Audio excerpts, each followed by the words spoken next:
Earnestly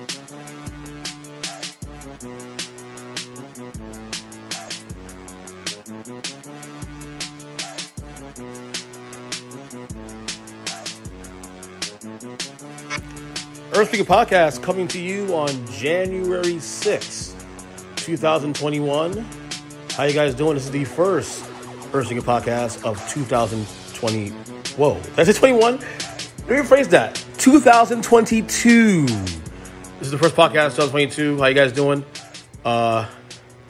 First Earnestly podcast, though. If you've been following the feed, obviously, we got a new thing going here as of this year. Officially the Earnestly Speaking Podcast Network. We've actually dropped quite a few shows in the last couple of days, but this is the first Earnestly Speaking podcast we've done in 2022. Make sure I get it right there. I'm actually recording this here. I'm actually in my bed, and this is a good thing about podcasting. You don't have to be in the studio. You don't have to be. You be anywhere. Just grab a phone, sit, talk, and just spill your thoughts out. And sometimes it's okay to do that. Sometimes I think it's actually better to just kind of not be confined to a space. You know, I like sometimes having to sit here in my room with a quiet house right now, too, especially.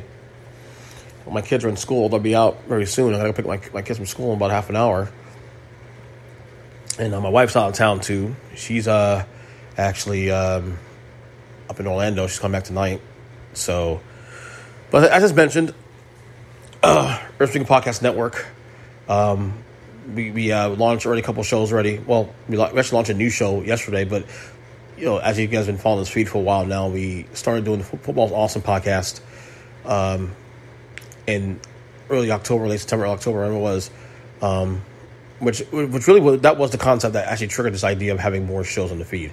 You know, one reason why I said that I wanted to do this was because we have a lot of listeners to this podcast who listen to the show for a myriad of reasons, different reasons. Some like my sports commentary. Some like my wrestling commentary. Some like my commentary on politics or commentary on life in general. And some may like one, not the other. And the idea was to create a way to give folks who are into, say, the football stuff or the basketball stuff or the wrestling stuff, a way to follow the work and kind of keeps at least some of the work separate. Like this show will still have dabbled in a little bit of all of that stuff depending on the stories, but they're not going to be specific shows now dedicated to a football podcast, dedicated to a wrestling podcast. In fact, we have two on this feed now, in addition to the Take 3 Wrestling podcast. So here's the roster of shows so far we have going on this podcast network. Obviously, this show will be the flagship show, Earnestly Speaking Podcast. It's going to be, we're still going to do this show. Hopefully, I'm trying to figure out a schedule to do this show at least twice a week. You know, obviously, me do my thoughts of the week on current events, on life, guests, friends of mine on the show come and shoot the shit as we always do. We have obviously like I said, Football's Awesome has been going since September, October. And that will continue going through February. And then once the season's over, once you guys pass the Super Bowl, that'll probably end up being a show we'll do probably once every few weeks. Because then again, at that point, all you'll have left is the free agency in the NFL and then the draft. And then after that point, depending on special episodes you're doing later on, you know, but it won't be a week-to-week thing in the same way once the season's over. If you've been following this feed also too, I also guest co-host this year on a show called Huddle Up. Another football show that I've been doing this season with our old friend, a good friend, Big Jim, James Neese. We've been putting that show in the feed the last couple of weeks. That show will probably be going up until February as well, too. Then you have, last night I launched finally my basketball podcast, In the Paint. And we had myself last night and Chris Chrismanic, our good friend. And we're going to have a rotation of guests and co-hosts on this show. That show will pick up especially once football's over. I would say probably by February we'll be week to week on that one as well. Of course, Take the Wrestling podcast, which is now coming on from his own feed to this feed. And that's always weekly. That show never ends. That's the only other consistent show I do outside this podcast. It's of course me, myself, Mike B, Mike Vernier, and Joe Lopez. In fact, tonight we'll be doing our award show. So that will be dropped tomorrow morning on the feed. So that'll be the other two. As I said, I also launched a second wrestling podcast called From the Top Rope. And that'll be my show, what I do with, obviously, rotating guests and friends and people, personalities. That's a separate from T3 Wrestling concept. It's more. It'll be more topic centric in a sense. There'll be more also watch alongs will be on there too, and then because and the reason why I launched that show too, especially, was because I love doing T3 Wrestling, obviously, and that's my baby. You know, so we continue doing that every week. But the time we record that show, especially, we record that show late on Thursday nights. And there's a lot of guests I like to get on the show, but I can't get on because of the schedule. So doing a separate podcast, but a different concept, allows me the opportunity to do that with people that I can podcast with at a different hour of the week and all that. So you have that show. Mixed Bag, a show with me and my wife, Lauren. We're actually still trying to figure out if we're going to keep that title. That's still up in the air. But for the time being, that show also with me and her. I'm also missing. So I have that show. Let me see. Anything else I'm missing? I'm sure I'm missing one more show. Let me see. No. I think that mentioned all the shows there. I think that's all the shows I've mentioned. Yeah, there's a lot going on. Lots of good positive changes to this podcast. And Wrestling Podcast Network.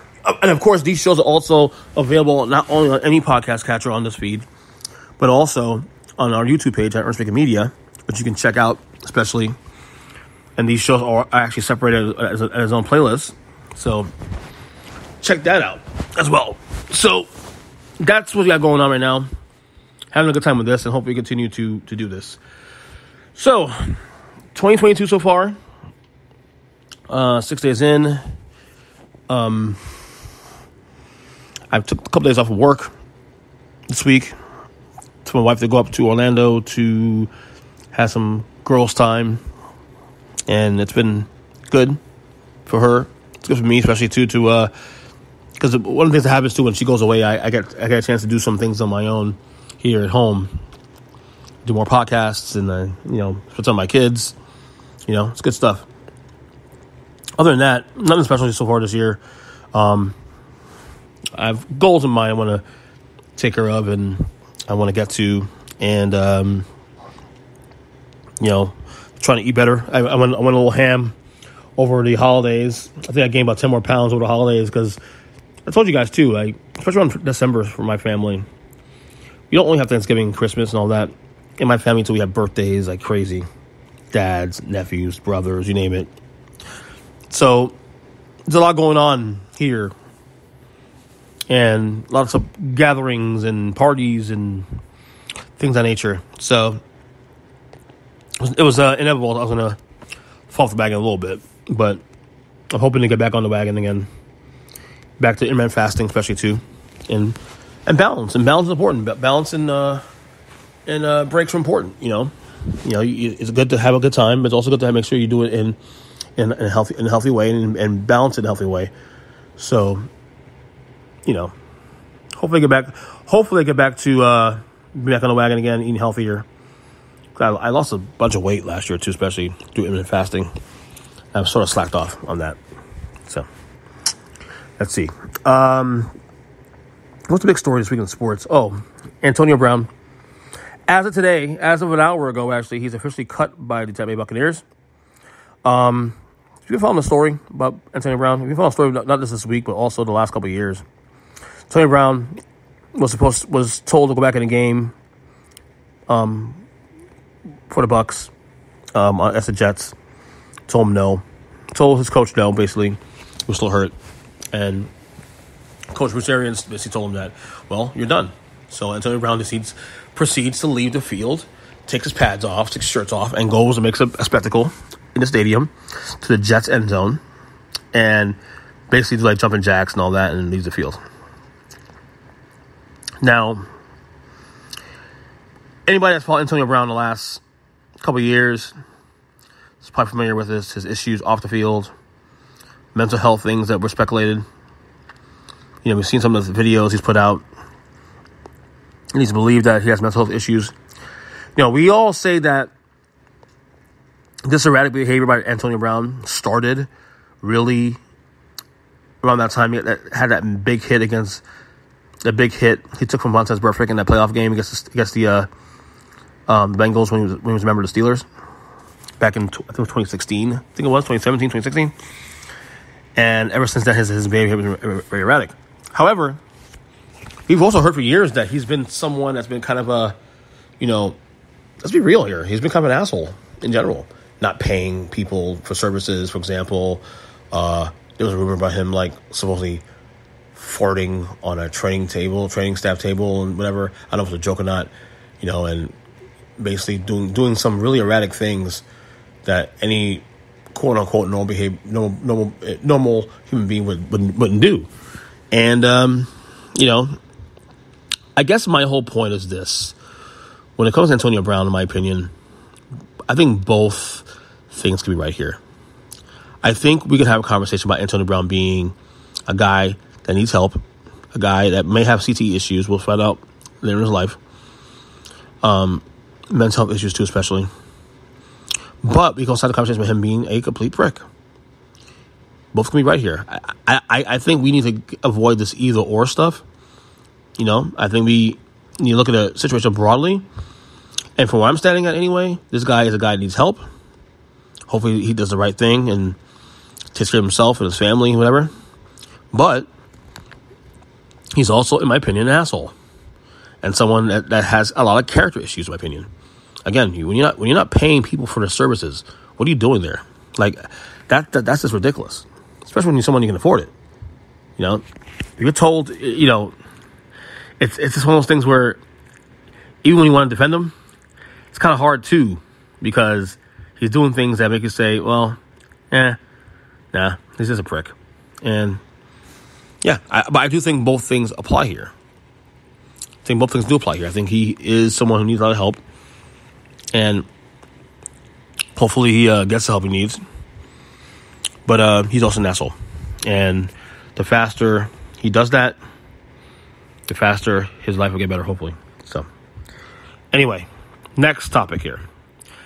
It's time to, you guys know I'm a big AEW fan, wrestling. And they've done a good job the first 3 years of the company. But I think it's time now to take a certain someone to task. That someone, of course, is the owner of AEW, All Elite Wrestling, and Tony Khan. So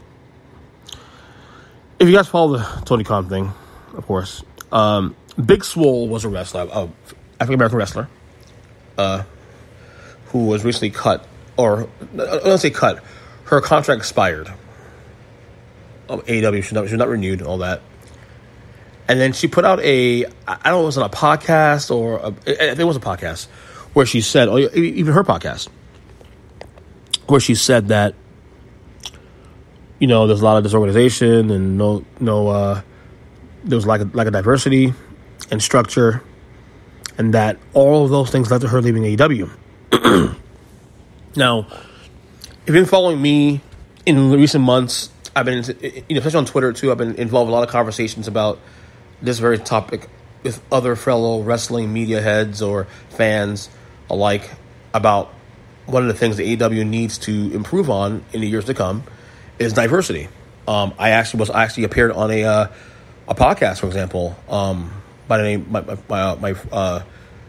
acquaintance, I'm gonna call it, but hopefully friend, Duke loves wrestling, and smart dude, love the guy. He has a great podcast, and I was on this podcast back in November, and I was brought on that podcast specifically to talk about diversity, because he's another person that will also holds Tony Khan's feet to the fire on this very topic about the lack of diversity in people of color and not getting enough pushes necessary to get to the top of the card.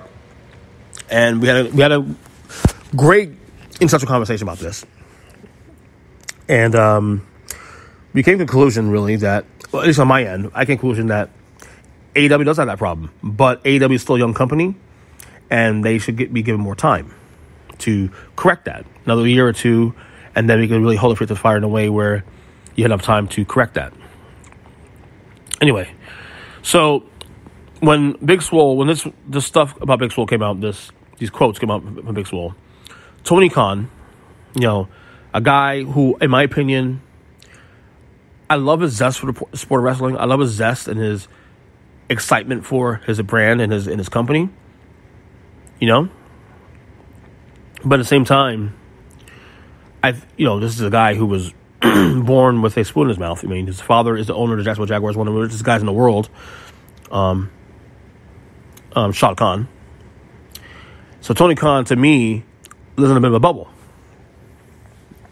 And he tweeted the article from Fightful Wrestling that said about the thing that Big Swole said on the podcast. And he said this, he tweeted this, quote, "The top two AEW execs are Brown, me, and Mega. Then you have Jade Cargill, Anthony Bowens, Max Caster, Dante Martin, Nyla Rose, Isaiah, and Mark Quinn," which is also a private party, of course, "all won on TV this month. The TBS title tournament has been very diverse. I let Swole's contract expire as I felt her wrestling wasn't good enough."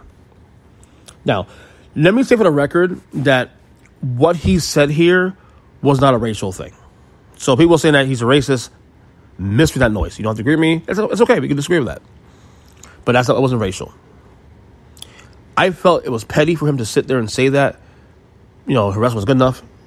And I could, and on one hand, I can appreciate transparency.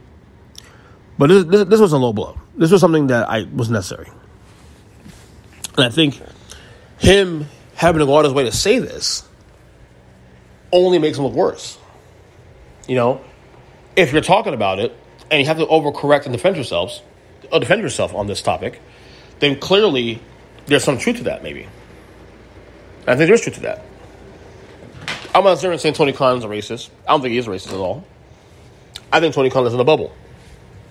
I think Tony Khan lives in a world where he thinks that what I do is going to work no matter what, and he's probably never been told no ever in his life. The guy's a billionaire. Why would you? People will do anything for money. But Tony Khan, doing what he did, saying what he said, was petty. And I lost a little respect for him there. Actually, to be honest, I lost a lot of respect for him there. Because, to me, you're not... For you to overcorrect, to go out of your way to knock a wrestler that was just employed by you a month ago, and her giving her opinion, and then you come back with these overcorrection, and then having to dig her and say that, she wasn't a good enough wrestler, when you're the one that hired her in the first place. To me, that was a stinky. To me, that was just fucked up. And to me, Tony Khan, looked like a donkey by doing that. He's out of touch. For example, obviously he's out of touch because the guy's again born with a spoon in his mouth. Is not addressing the diversity problem, and not just the fact that you have the rest on the card, but the fact that a lot of these guys aren't on top of the card. Now, I know Jay Cargill won the TBS title last night on AEW Dynamite, which we all knew that already. We knew that was coming anyway. But Tony Khan's is out of pocket, man. I'm not going to sit here and say I'm going to stop watching AEW as a result. No, I enjoy AEW very much. Which is why when people like myself, there are people out there who do shows, who write publications that don't even watch AEW or WWE, and yet wants to critique them all the time as though they watch it. Those opinions to me are a little more suspect, in my opinion, just because of the fact that if you're not investing time in the product, then why are you talking about it? Someone like me who watches AEW and WWE,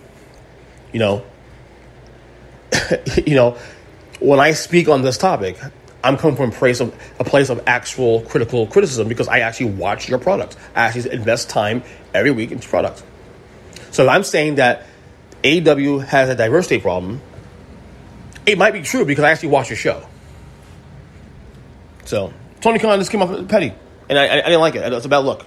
It was, and hopefully he. I don't know if he's apologized yet. I haven't seen any apologies yet, but he should. He really should. So, all All right, so stay wrestling real quick. Nothing really out of the loop here. Nothing really news here. But I've been, this month is January. Every January is Royal Rumble time. So Mikey B has started. I think I said something on the podcast before. Had started watching all the Royal Rumbles. Not watching all of the shows, just the Rumble matches itself. So I jumped in also too. So I've now watched Rumbles 88 through 96 thus far. I'm going to start 97 today. Thus far, the best Rumble I've seen of this bunch. To me, obviously 92 is arguably the greatest Royal Rumble of all time. I say 89 is up there too as well. I would say 91 was pretty good. 88 looks bad though. The first one, and granted, it wasn't on pay-per-view. It was different cameras, and obviously the roster was still kind of meh at the time. But one of the things you see with the Royal Rumble though, as you go through these eras, Hulkamania era into New Generation, now we're going to enter the Attitude Era very soon. You see, the 90, for example, the 94, 95 Rumbles, the talent discrepancy. It was top heavy. It was Shawn Michaels. It was, okay, I'll give you Diesel. I'm not a big fan of Diesel personally, but he was a champion. You have Brett and all that. And then after that, the talent just sinks. It's these gimmicks. It's meh. It's bad. And then you get to 96. In 96, you see a drastic improvement. Vader, Jake Roberts comes back. He's a little older, but he's still viable. Stone Cold Steve Austin still called remaster, but he was there. You see because this is year to year. This is every year. So you see the different and this is the one event too where you see most of the locker room because 30 men in the ring.